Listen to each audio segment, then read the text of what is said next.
Okay, Retracing Inca Steps is a book about ethnoarchaeology. It's set in the south central Andes of Peru in what is known as the Ayacucho Valley. Quinoa, where I did this work, is a very important spot because it is the first Spanish settlement outside of Lima in Cusco. Spanish settlement began there in 1539, but eventually was moved across the valley to Ayacucho, where the town eventually became what we know as the city of Ayacucho. I went to Quinoa because I wanted to study the pottery making there, and I had a very basic ethnoarchaeological question that I wanted to ask. So first of all, this particular book is about one of the early studies of ethnoarchaeology. It is a story of a seemingly failed but changed and ultimately successful research design.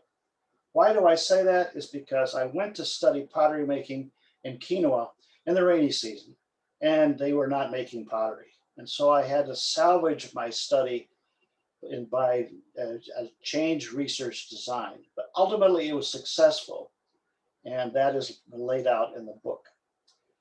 The whole book talks about an engagement with Andean culture and archaeological sites.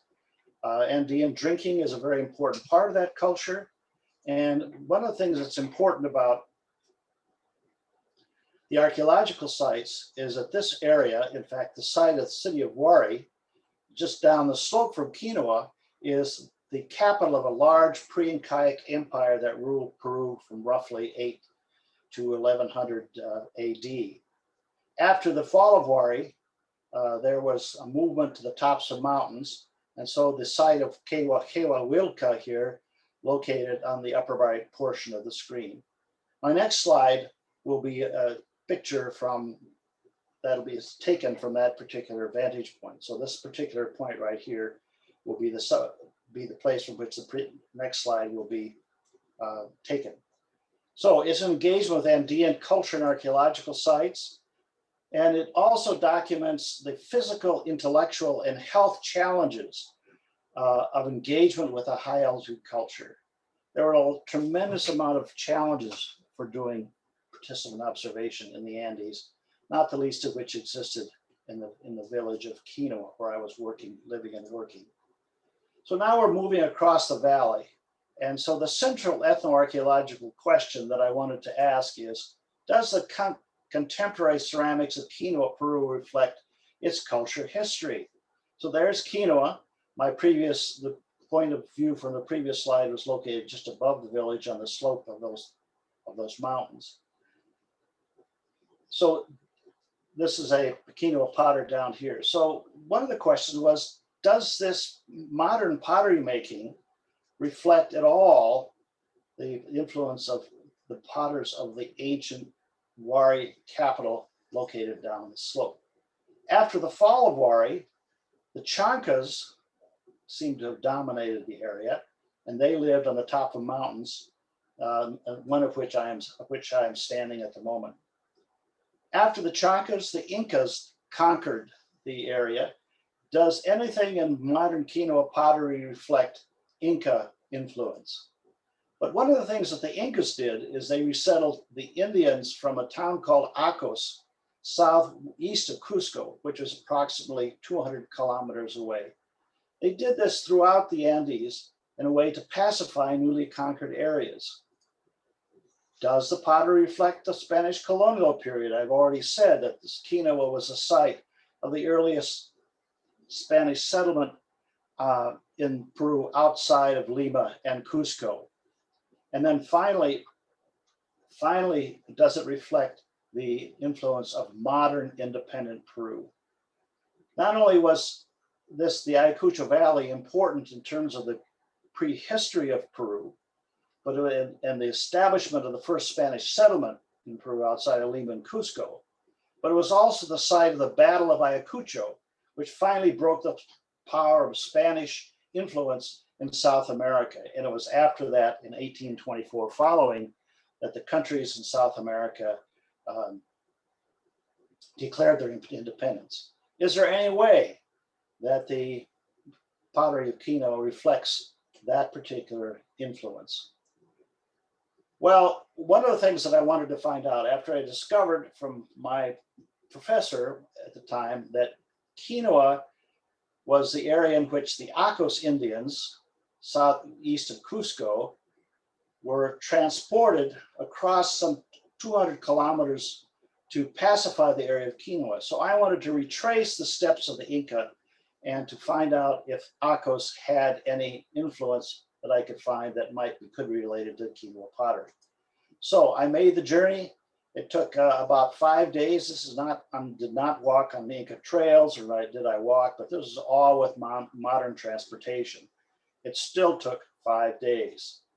I left Quinoa and the Plaza of Quinoa, crossed the Pampas River here, finally arrived in Cusco, then passed through Sangarada, which is not too far from Acos, Acamayo, and finally the town of Acos, located here just off of the Upper Emac River. During this trip, there was a lot of adventure, a lot of problems. All these are described in the book as one of the challenges, not only of living and working and traveling in Peru, but trying to work out your research design. So this book really is a narrative journey that includes many things.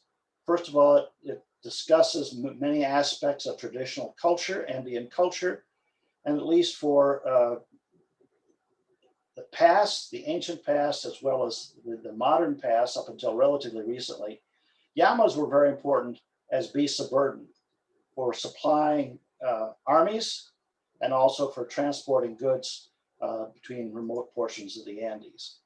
Also, part of the traditional Andean culture is many unique crops, one of which is quinoa.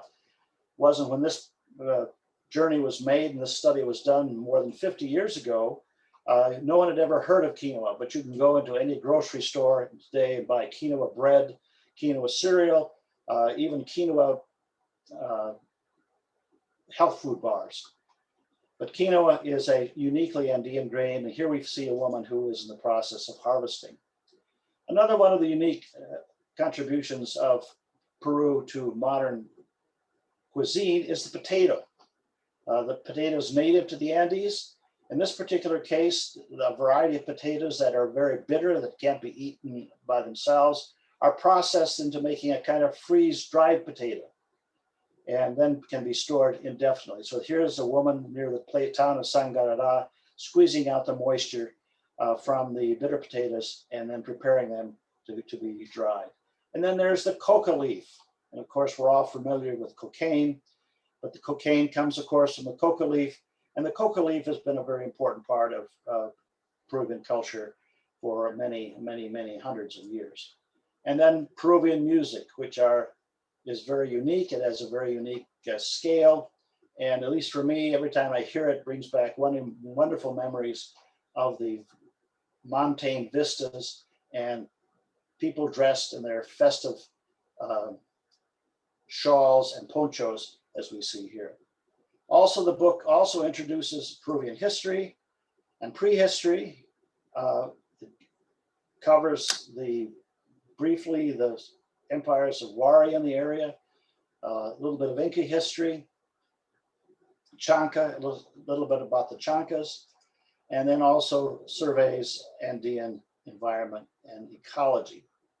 The point of this is that this is not just a book about a journey. It's not just a book about ethnoarchaeology. It's a book about Andean culture, Andean history, Andean prehistory, about the challenges of living and working in Peru, and also the challenges of trying to gather data in a situation where your plans turned out to be very, very different than what they intended originally to be.